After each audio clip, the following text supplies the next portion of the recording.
Hello, welcome to my channel. ఆహా తరతరాల రుచులు.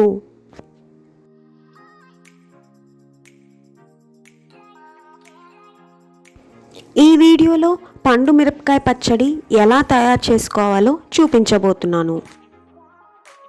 ఇంగ్రీడియంట్స్: పండు మిరపకాయలు పావు కేజీ, పెద్ద నిమ్మకాయ సైజ్ అంతా చింతపండు, 50 గ్రాములు వెల్లుల్లి రెబ్బలు,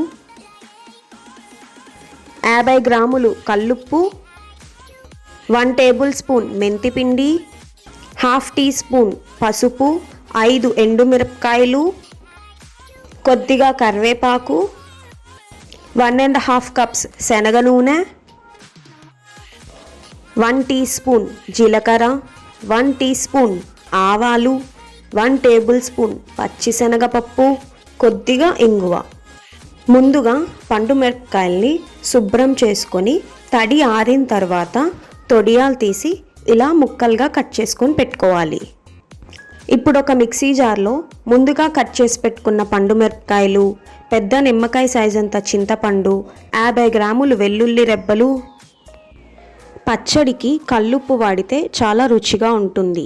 50 గ్రాములు కల్లుప్పుని వేసుకొని గ్రైండ్ చేసుకోవాలి. ఇందులోనే 1 టేబుల్ స్పూన్ మెంతిపిండిని వేసుకొని గ్రైండ్ చేసుకోవాలి.